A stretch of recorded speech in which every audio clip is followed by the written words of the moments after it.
بسم اللہ الرحمن الرحیم۔ السلام علیکم ورحمۃ اللہ وبرکاتہ۔ محترم ناظرین، جب آپ اکیلے بیٹھ کر روتے ہیں تو اس کے جواب میں اللہ کیا فرماتا ہے؟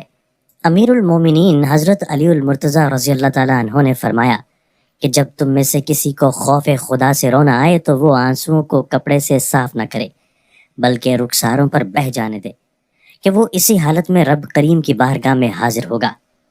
حضرت ابو سلیمان درانی رحمۃ اللہ علیہ فرماتے ہیں کہ خوف خدا کے باعث جو آنکھیں ڈب ڈبائیں گئیں یعنی آنسوؤں سے بھر جائیں گی، اس چہرے پر قیامت کے دن سیاہی اور ذلت نہیں آئے گی، اور ان ڈب ڈبانے والی آنکھوں سے آنسو جاری ہو جائیں گے تو اللہ ان آنسوؤں کے پہلے قطرے کے ساتھ ہی آگ کے کئی سمندر بجھا دے گا۔ اور جس قوم میں سے کوئی شخص خوف خدا سے روتا ہے اس قوم پر رحم کیا جاتا ہے۔ جب آپ اکیلے بیٹھ کر رو رہے ہوتے ہیں تو اللہ کے فرشتے آپ کو دیکھ رہے ہوتے ہیں اور وہ اللہ کو جا کر بتاتے ہیں کہ آپ کا فلاں بندہ فلاں جگہ بیٹھ کر رو رہا ہے۔ پھر اللہ تعالیٰ اپنے فرشتوں سے فرماتا ہے کہ جاؤ میرے بندے کو جا کے چپ کراؤ، اور پھر وہ فرشتے تھک ہار کر واپس آ جاتے ہیں۔ پھر وہ اللہ تعالیٰ سے کہتے ہیں کہ یا اللہ، تیرا بندہ ابھی بھی رو رہا ہے۔ پھر آپ کو پتہ ہے کہ اللہ تعالیٰ کیا فرماتا ہے؟ اللہ تعالیٰ کہتے ہیں کہ میرا بندہ اس لیے رو رہا ہے کیونکہ میں نے اس سے اس کی ایک چیز چھین لی جو اسے بہت زیادہ عزیز تھی، اور وہ اس چیز کو واپس حاصل کرنا چاہتا ہے، لیکن مجھے میری ذات کی قسم میں اسے ایک ایسی چیز سے نوازوں گا کہ پوری دنیا اس پر رشک کرے گی، اور جو چیز اس سے چھین لی گئی ہے وہ پھر اس کو بھول جائے گا۔ تو دیکھیں اللہ تعالیٰ ہم سے کتنی محبت کرتا ہے۔ جب ہم اکیلے بیٹھ کر رو رہے ہوتے ہیں تو وہ اپنے فرشتوں کو بھیجتے ہیں کہ کسی طرح اس کو چپ کرایا جائے۔ اس لیے کبھی آپ خود کو اکیلا نہیں سمجھنا، کیونکہ اللہ تعالیٰ ہر وقت آپ کے ساتھ ہوتا ہے اور آپ کو دیکھ رہا ہوتا ہے۔ چاہے آپ خود کو ایک اکیلے کمرے میں بند ہی کیوں نہ کر کے رو رہی ہوں، وہ وہاں بھی آپ کو دیکھ رہا ہوتا ہے، اور چاہے آپ کو پوری دنیا اکیلا ہی کیوں نہ چھوڑ دے مگر وہ ہمیشہ آپ کے ساتھ ہوتا ہے۔ تو صبر رکھیں اور اللہ تعالیٰ پر بھروسہ رکھیں۔ ایک دن تمہیں تمہارے صبر کا صلہ دیا جائے گا۔ وہ نصیب لکھنے والی ذات جو دلوں میں خواہش ڈالتی ہے اور ان خواہشوں کو پورا کرنے پر بھی قادر ہے۔ دلوں کا سکون تو فقط دل بنانے والے کے پاس ہے۔ وہ آپ کو تکلیفوں اور مشکلات سے نکال سکتا ہے۔ اللہ سے اچھا گمان رکھو، کیونکہ وہ تمہیں تمہاری طاقت سے زیادہ کبھی نہیں آزمائے گا، اور تم ان منزلوں پر خوش ہو جاؤ جو اللہ نے تمہارے لیے چنی ہیں۔ پھر وہ تمہیں ان منزلوں تک خود ہی لے جائے گا جن تک تم پہنچنا چاہتے ہو۔ تمہارا یقین اور تمہاری دعائیں ہی تمہارا مقدر ہوتی ہیں، اور ایک دن تم اپنی دعاؤں سے سب حاصل کر لو گے۔ بس صبر کرو اور بہترین وقت کا انتظار کرو جو اللہ تعالیٰ نے تمہارے لیے مقرر کیا ہے۔ بے شک اللہ پاک کی بارگاہ میں آپ کوئی بھی دعا مانگ سکتے ہیں، کیونکہ دعا کرنے میں کوئی پابندی نہیں۔ ایک دن تمہارے پاس وہ سب ہوگا جسے پانے کی امید میں تم اتنی دعا کرتے ہو اور راتوں کو اٹھتے ہو۔ اللہ تمہیں وہ سب کچھ دے گا جس کی تم تمنا کرتے ہو، اور وہ تمہارا بے شک انتظار ضائع نہیں جائے گا۔ یعقوب علیہ السلام نے کہا کہ میں اپنے رنج و غم کی فریاد صرف اللہ سے کرتا ہوں، اور اللہ کے بارے میں جتنا جانتا ہوں تم نہیں جانتے۔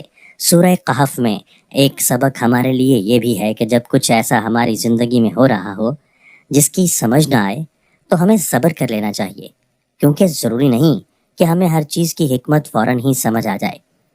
کبھی یہ باتیں وقت کے ساتھ سمجھ آتی ہیں۔ وقت سارے راز کھول دیتا ہے۔ بے شک سکون تو بس اللہ کے ذکر میں ہے، چیزیں بس وقتی خوشی دیتی ہیں۔ اے اللہ، مجھے اتنا صبر دے کہ میرا دل ہر حال میں مطمئن رہے۔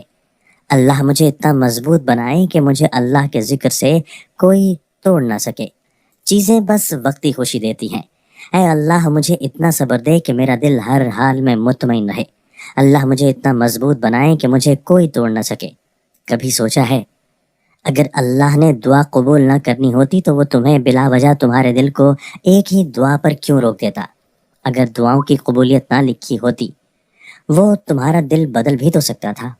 اگر اللہ تمہیں تمہاری خواہش کے مطابق دینا شروع کر دے تو یقین جانو تم پھر بھی خوش نہ ہوگے، کیونکہ انسان بڑا ناشکرا ہے۔ اللہ ہمیں شکر کرنے کی توفیق عطا فرمائے۔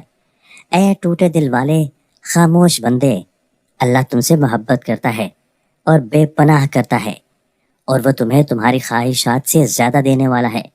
اس کی راہ میں چلتے جاؤ کیونکہ منزل بہت خوبصورت ہے۔ اللہ کچھ دروازے تمہاری بہتری اور تمہاری حفاظت کے لیے بند کرتا ہے۔ انگلیوں کو انہی دروازوں میں پھنساتے ہو، پھر وہ تکلیف مزید بڑھ جاتی ہے۔ اس کی مصلحتوں پر یقین رکھو، دعائیں مانگو اور اس ذات سے بار بار مانگو، جو چاہے مانگو۔ اس ذات کی مصلحتوں پر تو یقین رکھو، جو ہو رہا ہے ہونے دو، اس میں تمہاری بہتری ہوگی۔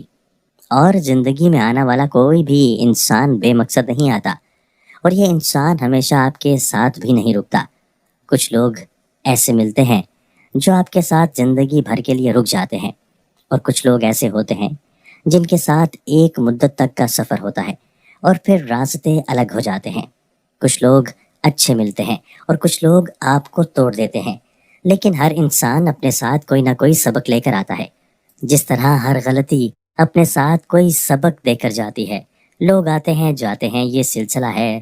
تو جب کوئی زندگی میں ایسا آئے جو آپ کے ساتھ ہمیشہ کے لیے آ جائے تو اللہ کا شکر ادا کریں، اور جب کوئی ساتھ چھوڑ دے تو وہ جو سبق آپ کو پڑھا گیا ہے بس اس سبق کو یاد رکھیں، تاکہ زندگی میں دوبارہ آپ سے کبھی وہ غلطی نہ ہو۔ ناظرین، ہمیشہ مصیبتوں پر صبر کریں، اللہ کے حضور جھکیں اور رو رو کر فریاد کریں، اور ہمیشہ اللہ سے مانگیں، آپ کی ہر دعا قبول ہوتی ہے۔